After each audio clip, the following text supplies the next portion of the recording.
महिला बस में बैठी हुई है अपने 4 साल के बच्चे को लेकर।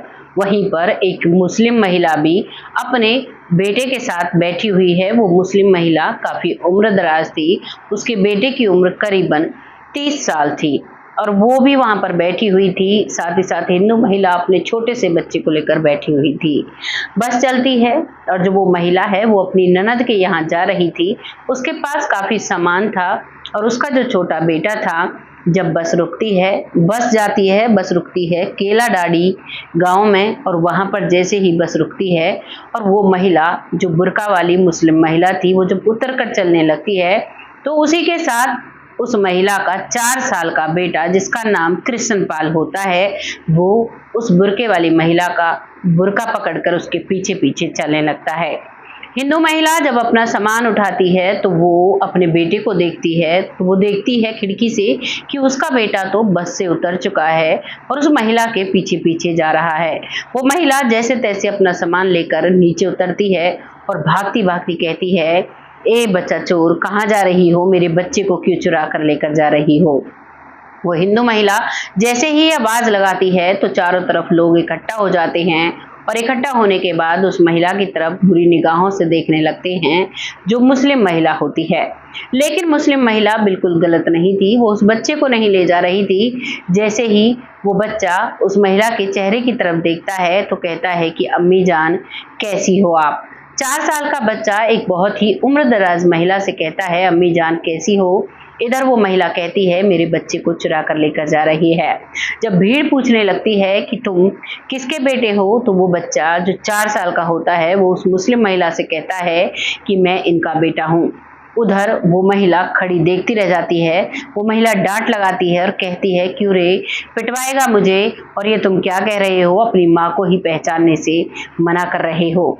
तभी वो मुस्लिम महिला कहती है कि बहन, मैं आपके बेटे को कहीं नहीं लेकर जा रही थी। ये मेरे साथ साथ था, मुझे खुद ही नहीं पता था कि ये मेरे पीछे पीछे चल रहा है। मुझे नहीं पता था, लेकिन अब तो मुझे भी शक होता है कि कहीं ये आपका भी तो बेटा नहीं, आप भी तो इसे कहीं से चुरा कर नहीं लाई, क्योंकि वो बच्चा उसे माँ मानने से इनकार कर देता है।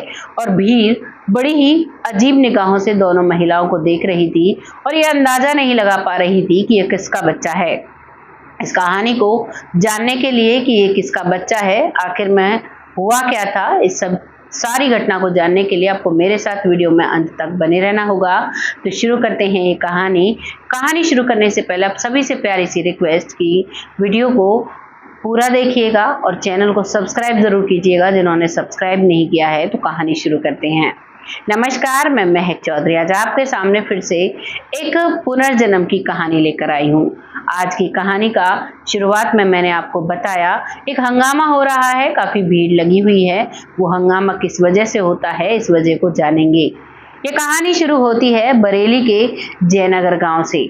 यहाँ पर एक बच्चा जन्म लेता है एक परिवार में, जिस परिवार में बहुत समय से कोई भी उस परिवार का वंशज कह सकते हो आप, उस परिवार का कोई भी एक संतान जो नहीं थी, उस चीज से पूरा परिवार बहुत परेशान था। और अब धीरे धीरे वक्त के साथ उस परिवार की महिला जो है वो गर्भवती होती है। जब वो गर्भवती होती है तो परिवार में खुशी की लहर दौड़ जाती है और सभी बहुत खुशी मनाते हैं। वक्त के साथ किसी को नहीं पता चलता कि 9 महीने किस कदर बीत जाते हैं और अब वो लोग उस महिला की बहुत केयर करते हैं, यानी कि घर की परिवार की जो महिला थी, और अब उसे एक प्यारा सा बेटा पैदा होता है। लेकिन जब बेटा पैदा होता है तो उस बेटे के शरीर पर काफी खरोंच के निशान थे, काफी जगह कट लगे हुए थे, काफी जगह ऐसा लग रहा था कि मानो ये किसी चीज से टकराया हो, कहीं पर किसी सड़क पर घिसड़ गया हो, ऐसे निशान उसके शरीर पर थे। जैसे ही घर की बुजुर्ग महिला को ये निशान दिखाई देते हैं तो घर की बुजुर्ग महिला कहती है कि बहू, तुम चिंता मत करो, ये जो निशान है ऐसे हमने कई बच्चों पर देखे हैं, ऐसे निशानात आ जाया करते हैं, तो तुम्हें घबराने की जरूरत नहीं है। हमारा जो पोता है वो बहुत ही भाग्यशाली है, बहुत ही तेजवान है और बहुत अच्छे से ये आगे अपने जीवन में बढ़ेगा। वो महिला ये बात कहती है तो उस बहू को थोड़ी तसल्ली होती है, क्योंकि सास जब तसल्ली देती है तो बहू को नेचुरली अच्छा लगता है कि हाँ, आज का समय अलग है, आज तो बहुओं की बातें जो सासुओं की बातें होती हैं बहुओं को बिल्कुल पसंद नहीं आती। लेकिन वो समय और था, उस समय पर जो बहू थी वो सासू की जो वाणी होती थी, जो उसके शब्द होते थे, उनको सर आंखों पर रखती थी और उनकी बातों से काफ़ी तसल्ली उन्हें महसूस हुआ करती थी। उन्हें अंदाज़ा था कि इन्हें हमसे ज़्यादा उम्र का तकाज़ा है, इन्हें हमसे ज़्यादा नॉलेज है। तो इसी से वो गहरी राहत की सांस लेती है और अपने बेटे का भरण पोषण करने लगती है। वक्त के साथ साथ वो बच्चा बड़ा होने लगता है, लेकिन जैसे ही वो बच्चा 1.5 साल का होता है तो पूरे परिवार वालों के पैरों तले जमीन खिसक जाती है उस बच्चे की हरकत देखकर। अब वो क्या हरकत थी? वो बच्चा जैसे ही 1.5 साल का होता है समझना शुरू करता है दुनियादारी को। एक आंगन के ही एक कोने में एक कपड़ा बिछाता है और औंधे घोंटू मारकर नमाज पढ़ने लगता है। जिस मुद्रा में मुस्लिम भाई बैठते हैं उसी मुद्रा में वो बैठता है और वो नमाज पढ़ने लगता है। जबकि उसका जन्म एक हिंदू परिवार में हुआ था, हिंदू रीति रिवाज के हिसाब से वो अपना जो उसने जिंदगी जीनी सीखी थी वही सब कुछ सीखा था। ना ही उसके आस पड़ोस में किसी मुस्लिम परिवार का कोई घर था जिन्हें देखकर उसने कुछ सीखा हो। अचानक जब वो नमाज पढ़ने लगता है, दोनों हाथ उठाकर हवा में दुआ करने लगता है, तो परिवार वाले बहुत हैरान होते हैं और उसे डांटते हैं और कहते हैं, बेटा तुम ये क्या कर रहे हो, ये अच्छी बात नहीं है, तुम जमीन पर औंधे घोंटू मार कर बैठे हुए हो। दरअसल हिंदू परिवारों में औंधे घोंटू मारना अपशगुन माना जाता है और मुस्लिम परिवारों में उसी चीज को सगुन माना जाता है। सबकी अलग अलग धार्मिकता होती है, सबका अलग अलग धर्म होता है जो इंसान ने धरती पर आकर खुद ही बनाए हैं। सबने अपनी सहूलियत के हिसाब से अपनी चीज़ों को किया है और उसी के हिसाब से ये हिंदू मुस्लिम धर्म और सिख ईसाई बहुत सारे ये धर्म बन गए और इन धर्मों के हिसाब से लोग जीते हैं और लोग बटे हुए हैं। लेकिन जो भगवान का घर होता है, एक अलौकिक शक्ति होती है, वहां पर ऐसा कुछ नहीं होता। आज की कहानी में ये सिद्ध होगा। इसीलिए इस कहानी को मैं आप सबके साथ साझा करने के लिए आई हूँ, क्योंकि कल जो मैंने एक कहानी बताई थी उसमें भी कुछ ऐसा ही किस्सा था। उसमें भी हिंदू मुस्लिम परिवार के बीच में एक ऐसी अजीब कहानी थी और उसके हिसाब से ये कहानी जो है वो उस पर साफ मोहर लगाती है कि भगवान के घर में ना हिंदू होता है, ना मुसलमान होता है, ना सिख होता है, ना ईसाई होता है, ऐसा कुछ भी नहीं होता है। अब ये बच्चा जब वो नमाज पढ़ता है, घर वाले डांट फटकार देते हैं और वो चुप रहता है, लेकिन कई बार वो कहता है कि मुझे अपने मम्मी पापा से मिलने जाना है, मुझे अपने घर जाना है। माता पिता इस बात पर गौर नहीं करते हैं और वो कहते हैं कि ऐसा कुछ नहीं है, किसी से सुन लिया होगा, वैसे ही कह रहा है। वक्त के साथ वो अब 4 साल का हो जाता है। जब वो 4 साल का होता है तो उसकी माँ को उसकी बुआ के घर जाना था और फिर वो एक बस लेती है और अपने साथ काफ़ी खाने पीने का सामान लेती है। सामान लेकर अब वो बस में बैठ जाती है और अपने 4 साल के बेटे कृष्ण पाल के साथ उस बस में बैठती है। वहाँ पर जो मंजर हुआ वो मैंने आप सभी को बताया। वहाँ पर सभी को पता चलता है कि इसके जो ये बच्चा है वो मुस्लिम महिला को अम्मी कह रहा है और वो अम्मी कहता है और वो कहती है कि तुमने मेरे बच्चे को चुराया है। इधर वो मुस्लिम महिला भी आरोप लगाने लगती है कि मुझे तो ऐसा लगता है कि तुम ही इस बच्चे को चुरा कर लेकर आई हो।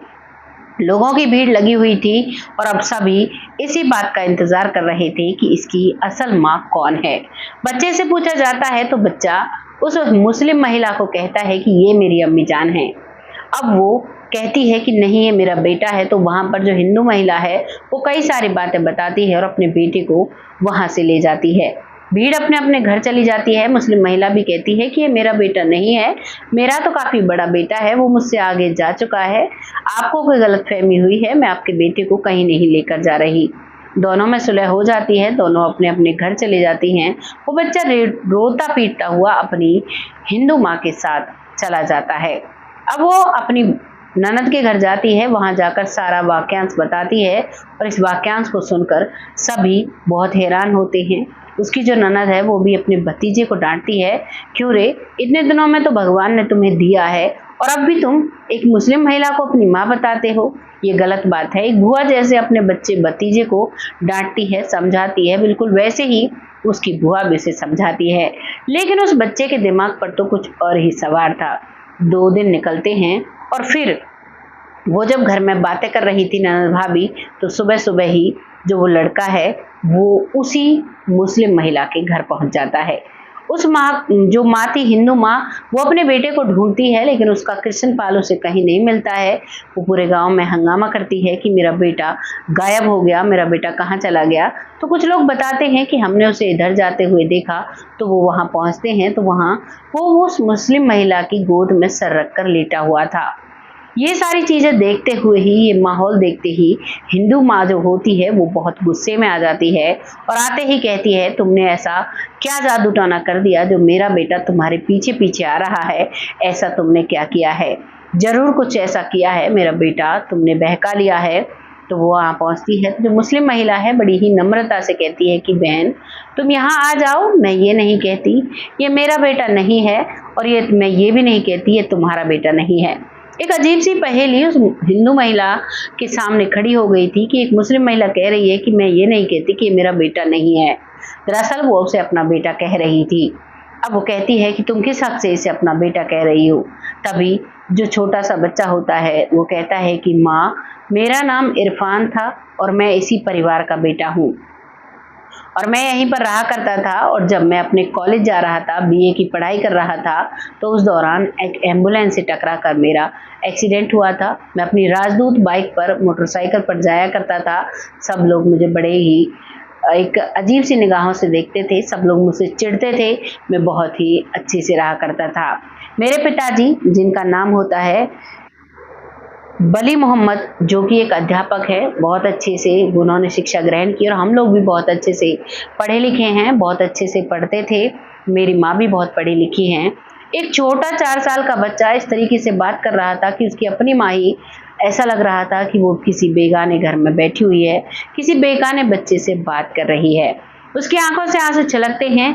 इधर उसकी माँ भी सारी बातें सुन रही थी जो उसकी मुस्लिम माँ थी, और उससे पहले जब ये महिला, हिंदू महिला वहां पर आई थी, उससे पहले वो सारी चीजें बता चुका था और अब तक वो मुस्लिम महिला उसे अपना बेटा इरफान मान चुकी थी। पूरा परिवार अब उसे अपना बेटा मान चुका था, लेकिन उस माँ की दुविधा को भी वो लोग समझते हैं, क्योंकि वो लोग बहुत अच्छे पढ़े लिखे होते हैं और उन्हें पता था कि जो जहाँ पर जन्म लेता है वो वहीं का होता है। अब यहाँ पर हिंदू मुस्लिम कम्युनिटी की बात आती है, क्योंकि जो वो महिला थी वो मुस्लिम परिवार से थी और वो जो उसकी इस जन्म की माँ थी वो हिंदू परिवार से थी।